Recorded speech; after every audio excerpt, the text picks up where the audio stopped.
ஸ்டாலின், உதயநிதி எல்லாம் கனவு உலகில் வாழ்ந்தாங்கன்னா உனக்கு கொஞ்சமாவது முண்டையில மூளையில எவ்வளவு சொல்லி கொடுத்து செய்தியா? எனக்கு எவ்வளவோ கஷ்டங்கள். இந்த விஜய்க்கு நல்லாட்சி நாயகனே ஒரு பட்டம் ஒன்று கொடுத்துருக்காங்க. திரிசா கண் கலங்கினார்னு சொன்னீங்களேடா மில்கிமர், நல்லா பாருங்க, கலங்குதா கண்ணு இல்லை நல்லா முழுங்குதா மென்னு? அது என்ன பான் பராக்கோ கூலிப்போ அதை பிடிங்கி போட்டுருந்தா முடிஞ்சிருக்கும். இந்த பல்லு இல்லாத பாட்டி பாக்கு போட்டு கொதப்புற மாதிரி நாக்க 4 பக்கமும் விட்டு சுழட்டி அடிக்குது. இதில் எங்கடா இருக்கு பீலிங்கு? மூஞ்சி மட்டும்தான் வேலை செய்து, மற்றதெல்லாம் அப்படியே இருக்கு. அது என்ன அளவு டீலிங்கோ, இதை போய் நீங்கள் ஒரு பீலிங்னு சொன்னீங்க பாருங்க. நான் சொல்கிறேன் பாருங்க, இப்போ கரெக்ட் கம்பேரிசனில். எனக்கு எவ்வளவோ கஷ்டங்கள், எனக்கு எவ்வளவோ இந்த அவமானப்படுத்துறதெல்லாம் ஒரு பக்கம் இருந்தாலும், இன்னொரு பக்கம் இது வேற வந்து உட்காந்துருக்குன்னு நினைக்கும் போது அதெல்லாம் ஒரு கஷ்டமாடா அப்படின்னு தோணும். அதையெல்லாம் நீங்க பொருட்டாவே எடுத்துக்காம ஏதோ உருட்டா நினைச்சு உருட்டி விட்டுட்டு எனக்காக சப்போர்ட் பண்றீங்க. என் கூடவே நின்னு இன்னைக்கு கூடவே வந்து உட்காந்து அழுகுற மாதிரி சீனை வேற போட்டுட்டு இருக்கே. இருங்க, அதை அனுப்பிச்சு வச்சுட்டு வரேன். இப்படியெல்லாம் சொல்லி தான் நல்லா இருக்கும்ல. இப்படி சும்மாவே கூட இருந்துட்டு சும்மாவே வந்துட்டு போனேன் இந்த திரிசாக்கு அம்மா ரேஞ்சுக்கு கான்வாய் பாதுகாப்பு கொடுத்தாங்களாமே. அவங்கள்ட்ட நான் பேசணும் தான் இருக்கேன். இப்படி ஒரு நியூஸ் வந்து ஸ்ப்ரெட் ஆகி வைரல் ஆகிட்டு இருந்தது. ஆக்சுவலாக அவங்க பப்ளிக் இருந்து ஒரு சேஃப்டிக்காக எப்பயும் கேட்குற மாதிரி தான் கேட்டுருந்துருக்காங்க. அதனால அப்போதைக்கு மட்டும் அந்த நிகழ்ச்சியிலேருந்து வெளியே போகும்போது சேஃப்டியாக கூட்டு போகணுன்றக்காக கான்வாய் ப்ரொடெக்ஷன் கொடுத்து அமைச்சிருக்காங்க, அவ்வளோதான். இருந்தாலும் அவர் சிஎம் ஆகி பெரும்புள்ளி ஆனதுக்கப்புறம் இது கூடவே இருக்கிறது ஒரு கரும்புள்ளியாக தான் எனக்கு தோணுது. உங்களுக்கும் அப்படி தோணுதா? சரி, அதை விடுங்க. முன்னெல்லாம் எலெக்ஷன் நடக்கும், ரிசல்ட் வரும், ஒரே பரபரப்பாக இருக்கும், அவ்வளோதான். ஓட்டு போட்ட நாமளும் எதையும் கண்டுக்க மாட்டோம், ஓட்டு வாங்கின அவங்களும் எதையும் கண்டுக்க மாட்டாங்க. ஆனால் இப்போ நாடு வீடுன்னு ஒரே பரபரப்பாகவே இருக்குதே.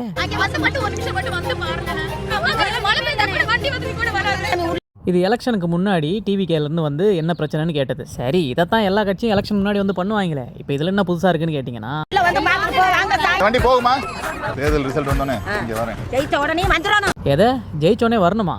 இது வரைக்கும் எந்த கட்சி அந்த மாதிரி ஜெயிச்சதுக்கு அப்புறம் வந்திருக்காங்க அப்படின்னு போயிடுவாங்கன்னு நம்மளாம் நினச்சிட்டு இருந்தா வந்துட்டாங்களே.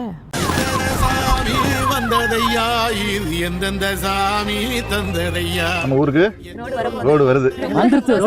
யாரியா நீ? ஜெயிச்சோமா, சீட்ல உட்காந்தோமா, மக்களை சுரண்டி கொள்ளையடிச்சோமான்னு போகாம இது என்ன புதுசா இருக்கு? யார் சொல்லி அப்படிலாம் பண்ற?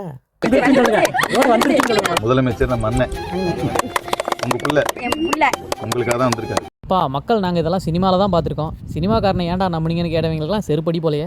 வந்துடுறேன், கண்டிப்பா வந்துன்னு சொன்னீங்கல்ல. கண்டிப்பா சொன்னீங்க. வந்த அன்னைக்கு நான் எலெக்ஷன் முடிஞ்ச மறுநாள் உங்களுக்கு ஃபர்ஸ்டா செய்வேன்னு சொன்னீங்க. அதே மாதிரி நீங்க ஃபர்ஸ்டா எங்களுக்கு தான் நடக்கீங்க. ரொம்ப சந்தோஷம். நீங்க சொன்னதை செஞ்சீங்க, முதலமைச்சர் அவர் சொன்னதையும் செய்யுங்க.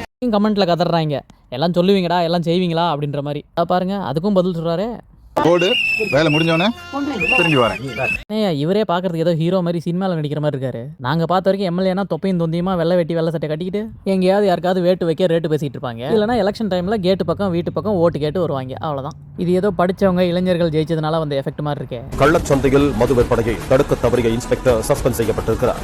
என்னது, வேலையை செய்யலன்னு சஸ்பெண்டா? தப்பு பண்ணாலே சஸ்பெண்ட் பண்ண யோசிக்கிற அந்த காலத்துல இருந்தோம். போற போக்க பார்த்தா போலீஸ்க்கு யாருக்கும் தொப்பையே இருக்காது போல. இதுக்கப்புறம் சென்னை திருவொற்றியூரில் சட்டவிரோத மது விற்பனையை தடுக்க தவறிய இன்ஸ்பெக்டர் மோகன்தாஸ் சஸ்பெண்ட் செய்யப்பட்டிருக்கிறார். இப்பதான் புரியுது மக்கள் ஏன் ஃபுல்லா நியூஸா பார்த்துட்டு இருக்காங்கன்னு. பின்ன ஒரு ஆக்ஷன் ஹீரோ போய் சிஎம் ஆக்கி விட்டுருக்கோம். ஃபுல்லா ரோட்ல இருந்து கோர்ட் வரைக்கும் எல்லாம் ஒரே ஆக்ஷனால இருக்குது. அரே, இந்த மாதிரி ஏன் போன ஆட்சிகள் எல்லாம் இல்ல, இப்ப மட்டும் ஏன் அப்படி பரபரப்பா இருக்குன்னா, இந்த கேமரா வந்து சட்டசபை நிகழ்ச்சிகளை அப்படியே கவர் பண்ணுவோம். சட்டசபையில் நடக்கிற ஃபுல் வீடியோவை எடுத்து மீடியா, அதாவது டெலிவிஷனுக்குலாம் கொடுப்பாங்க. அவங்க அதில் ஏதாவது பரபரப்பாக தூங்கி விழுந்தது, தடுக்கி விழுந்தது, இல்லை வேட்டியாக வந்தது, இந்த மாதிரிலாம் ஏதாவது கிடச்சா அதை வச்சு நியூஸ் போடுவாங்களாமா. அதில் ஏதாச்சும் உதயநிதி தூங்குற மாதிரி ஒரு இது வந்ததுன்னு இந்த மாதிரி வர ஆரம்பித்தோடனே இதுக்கு முன்னாடி வந்த கட்சியெல்லாம் என்ன பண்ணாங்கன்னா, சார் நீங்கள் தூங்குற மாதிரி ஒரு இது வந்துருக்குமா, அப்படியா, அதை கட் பண்ணு, ஒரு 5 லட்சம் ஆஃபீஸில் வந்து வாங்கிக்கணும்னு டிவி சேனலுக்கு போய் 5 லட்சம் வாங்கி. ஏது 5 லட்சமா? எட்ரா கேமராவை உட்ரா வண்டியை, எல்லா கட்சிக்காரங்க வீட்டுக்கு, ஆஃபீஸ்க்கு, காரு, கக்கூஸ்க்குன்னு எல்லா இடத்துலையும் கேமரா வைக்கிறோம். திமுக காரெல்லாம் என்னென்ன அக்கிரமம் பண்ணணும்னு அப்பப்போ இந்த இதில் வரும் கேமரா. அதனால ஸ்டாலின் என்ன பண்ணுறாரு, டேய் கேமராவை அப்படியே போடாது, அப்படியே வெளியில் கொடுக்காது, வாங்கி எடிட் பண்ணி. இப்படி பண்ணிட்டதுனால நமக்கு மாதிரி வந்து பார்க்கறதுக்கு எதுவுமே இல்லாமல் போயிடுச்சு. இப்போ நம்ம நியூ சிஎம் வந்து என்ன சொல்லிட்டாருன்னா, விஜய் வந்து ஒன்று என்ன சொல்லிட்டாரு, கட்டே பண்ணாது, அப்படியே டைரெக்டாக போடு, எவன் தப்பு பண்ணுறானோ மக்களுக்கு தெரியட்டும்னு இப்போ கேமராவில் அப்படியே போட ஆரம்பிச்சிட்டாங்க. இதுதான் காரணம் இப்போ சட்டசபை நியூஸ்லாம் ரொம்ப இன்ட்ரெஸ்ட்டாக போயிட்டு இருக்கிறதுக்கு. இப்போ அதெல்லாம் இருக்கட்டும், இப்படியெல்லாம் விஜய் செய்ய ஆரம்பிச்சா எதிர்கட்சி சும்மா இருக்குமா? இப்போ இவரை சிஎம் பதவியிலேருந்து தூக்கிறதுக்கு என்னென்னமோ பயங்கரமான பாலிடிக்ஸ்லாம் இன்னும் நடந்துட்டு தான் இருக்கு. அதில் முதல்ல அவங்க ஆரம்பிச்சது தான் அந்த வெளிநடப்பு. அறிவில்லை அவனுக்கு, ஒத்த காசே செலவு பண்ண வந்து உட்காந்துருக்காண்டா, அவனை போய் கேட்கிறா நீ உடனே வெளிநடப்பு செய்யற. உனக்கு கொஞ்சமாவது முண்டையில மூளையில எவ்வளவு சொல்லி கொடுத்து செய்தியா? ஏன்னா யாருண்ணா நீ? அவங்க கட்சியில இருந்துட்டு அவங்களே இந்த கிளி கிளிக்கிறிய. பணத்தை கொடுத்து திமுக போய் காலில் விழுந்து பணத்தை கொடுத்து ஓட்டு கேட்டா அப்படியே மக்கள் ஓட்டு போடல. அவனை போய் வந்து உட்காந்துருக்கான், அவரை போய் நோண்டி பார்த்தேன். எதிர்கட்சியா உட்காரதே எதிரில் உள்ளவங்களை நோண்டுறதுக்கு தானே. இன்னும் அவங்க பெரிய லெவல்ல ஒரு பிளான் பண்ணிருக்காங்க, அதை பத்தி நான் அப்புறம் சொல்றேன். அதிமுக திமுக அதிமுக திமுக மாற்றி மாற்றி மக்களை சரண்டிட்டீங்களா? சே அப்படியெல்லாம் சொல்லக்கூடாது. எவ்வளோ சொரனாலும் கொஞ்சோண்டு வந்து மக்களுக்காக கொடுத்து ஓட்டு போட்டுருங்க அப்படின்னு சொல்லி கொடுத்துட்டு தான் போனாங்கல்ல. காசை கொடுத்து ஓட்டை வாங்கி உட்காந்துட்டு உனக்கே இவ்வளவு கனவாட்டு இருந்தா 10 ரூபா செலவு பண்ணா வந்து உட்காந்துங்க, அவனுக்கு எவ்வளவு இருக்கான்? அவரை பார்த்தா தெனாவட்டா இருக்க மாதிரிலாம் இல்லை. அவர் பாட்டு உட்காந்து வேலையை தான் பார்க்குறாரு. ஆனால் அதையே இவங்களால பொறுத்துக்க முடியல. ஒருவேளை தெனாவட்டா இன்னும் ஆக்ஷன்லாம் எடுத்தால் என்ன ஆகும்? காசை வாங்குங்க, ஓட்டு போடாதீங்கன்னு சொன்னேன். போட்டாங்களா மக்கள்? செஞ்சாங்களா? அதே மாதிரி நம்ம வருஷம் வருஷம் அட்டாண்டா செய்வாங்க. ஹலோ, அவங்க பெரிய பார்ட்டி. இதுக்கப்புறம் அவங்க பயங்கரமான ஆயுதத்தை கையில் எடுப்பாங்க பாருங்க. அது எம்பி எலெக்ஷன் வருது பாரு, கண்டிப்பா அதுல ஓகேயா செருப்பால் அடிச்சா நீங்க திரும்ப மாட்டீங்க. இன்னும் உட்காந்துட்டு இவங்க ஜெயிச்சது நியாயமே இல்லை, வெறும் ரீல்ஸில் ஜெயிச்சிட்டாங்க, சோஷியல் மீடியாவில் இன்ஃப்ளூயன்ஸ் பண்ணி ஜெயிச்சிட்டாங்கலாம் சொல்லி கதறிட்டு இருக்காங்க. உண்மையிலேயே ரீல்ஸை போட்டது யார்?